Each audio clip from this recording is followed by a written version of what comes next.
आहे, पुरावा आहे. पुराव्याशिवाय मी आज एकही शब्द बोलणार नाहीये. आण गं.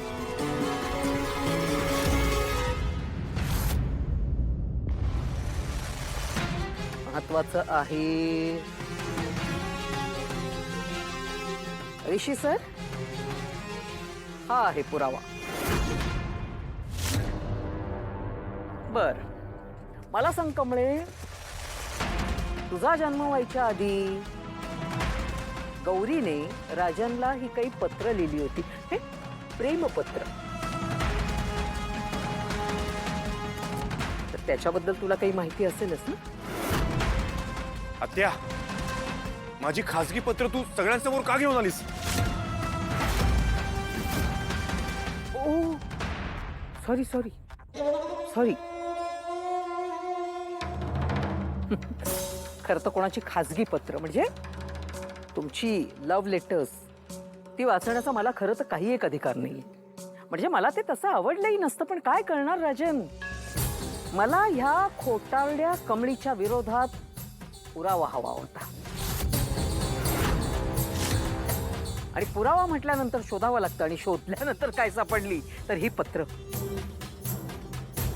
जी गौरीने तुला मुलगी होण्याच्या आधी लिहिलेली प्रेमपत्र. आणि नंतर एक सापडलं जे पत्र हॉस्पिटलमधनं गौरीने तुला लिहिलेलं पत्र, ज्यात ती असं म्हणते की कमळी तुझी मुलगी आहे म्हणून.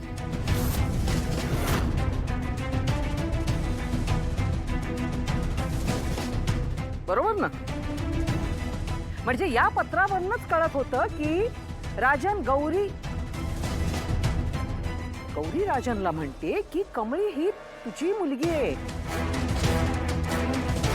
कामिनी, तुला नक्की काय म्हणायचंय जरा नीट सांग. हो सांगते ना वहिनी.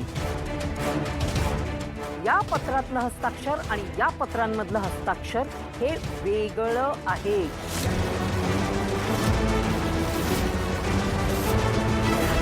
तुम्ही तुमच्या डोळ्यांनी बघू शकता. बघ ना, बघ ना.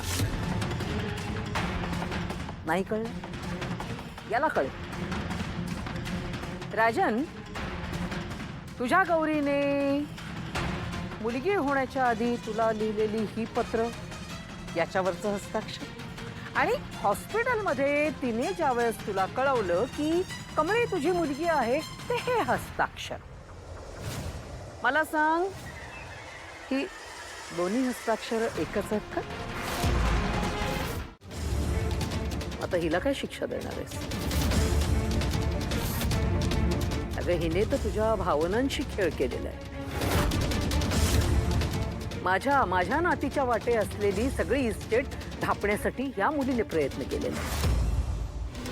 तुझी खोटी नात म्हणून या घरामध्ये आली आणि तुझ्याच डोक्यावर नाचायला लागली.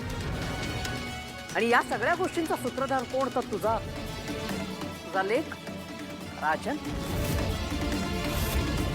आता सांग ना, आता सांग मला, तू हिला काय शिक्षा करणार आहे?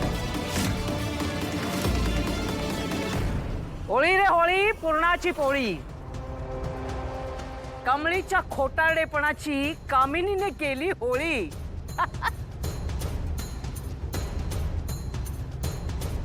होळी रे होळी, पुरणाची पोळी. होळी रे होळी, पुरणाची पोळी. स्वतःच्या आईला फसवायचा डाव कोण खेळी? काय राजन? ओ बाबा,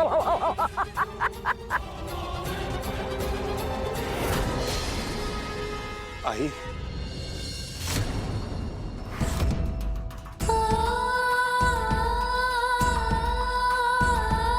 घाबरू नकोस, काही होणार नाही मला. आधीच्या सारखी शॉक मध्ये वगैरे नाही जाणार आहे मी. पण राजन आणि कमळी, तुम्ही हे जे काही केलंयत ना, त्यामुळे आता आयुष्यात कुठल्याच नात्यावर विश्वास ठेवू शकत नाही. अरे मुलगा आहेस ना तू माझा, तू वागलास असा? तू पोटच्या मुलानंच म्हाताऱ्या आई बापांना फसवलं तर त्याने मग कुणावर आणि कसा विश्वास ठेवायचा? 9 महिने तुला पोटात वाढवलं, अंगा खांद्यावर खेळवलं, जीवापाड जपलं रे, चांगले संस्कार केले. त्या सगळ्याचे उत्तम पांग फेडलेस तू. नात्यांवर आयुष्यभर विश्वास ठेवला मी, त्यातल्या चांगुलपणावर, सच्चेपणावर विश्वास ठेवला आणि तीच शिकवण दिली ना तुला. तो सगळा विश्वास आज संपला, नष्ट झाला. आपल्या पोटच्या पोरानंच फसवलं आईला. आता आणखीन काय बघायचं राहील?